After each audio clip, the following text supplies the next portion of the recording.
வேலை இல்லை, மானம் காஞ்சால் கிணற்றில் தண்ணி இல்லை. இதற்கெல்லாம் பாடுபடும் எனது விவசாய பெருங்குடி மக்கள் இரவின்றி பகலாக, பகலின்றி இரவாக வயலில் பணிபுரிகின்றோம். உழைப்புக்கேற்ற ஊதியம் கிடைக்க வேண்டும் தாயே, கிடைக்க வேண்டும். விவசாயம் செய்தீர்கள், அந்த அறுவடை செய்து அங்கே சென்று போடுபடுத்தி உங்களுக்கேற்ற ஊதியம், உழைப்புக்கேற்ற ஊதியத்தை கிடைக்க வேண்டும். ஆகையினா என்னிடத்தில் வளர்த்து பெற வந்திருக்கிறான்.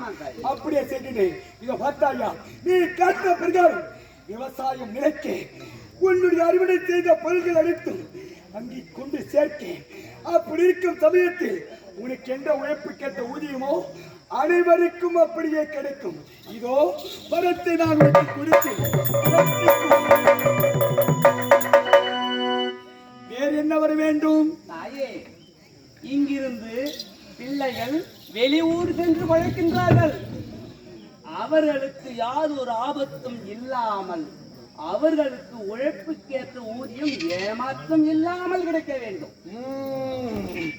பக்தா, வெளிநாடு சென்று படிக்கும் அந்த பக்தர்களுக்கு, என்னுடைய பிள்ளைகளுக்கு ஊதியம் கிடைக்க வேண்டும், ஏமாற்றாமல்.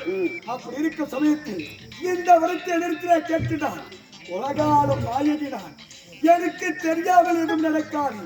அப்படி எவன் ஒருவன் அந்த உழைப்புக்கேற்ற ஊதியத்தை ஏமாற்றுகிறானோ அதற்குண்டான தண்டனையை நான் கொடுக்காமல் விடமாட்டேன். இதோ வெளிநாடு சென்று படிக்கும் என்னுடைய பிள்ளைகளுக்கு நீ கேட்ட பிரகாரம் வரத்தை கொடுத்து பெற்றுக்கொள்.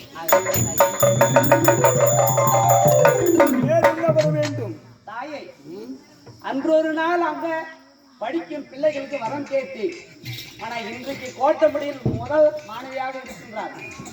அதே கல்வி செல்வங்கள் அளவில்லாத பெருக வேண்டும் தாயே, கல்வி செல்வங்கள் பெருக வேண்டும். என்னுடைய குழந்தைகளுக்கு கல்வி அறிவு பெருக வேண்டும், அதற்குண்டான வரத்தை கட்டினார்.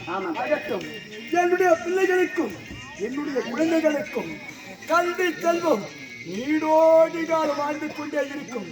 அதற்குண்டான அறிவையும் நான் கொடுப்பேன். இதோ அந்த வரத்தை நான் அப்படியே தந்து பெற்றுக்கொள்.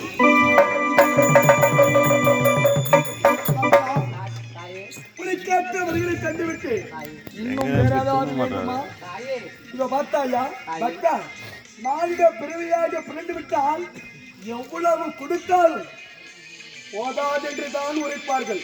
அப்படி இருக்கும் சமயத்தில் உனக்கேற்றவர் 3 வரிகளை கொடுத்து விட்டு இனி குறை என்பது வேற என்ன?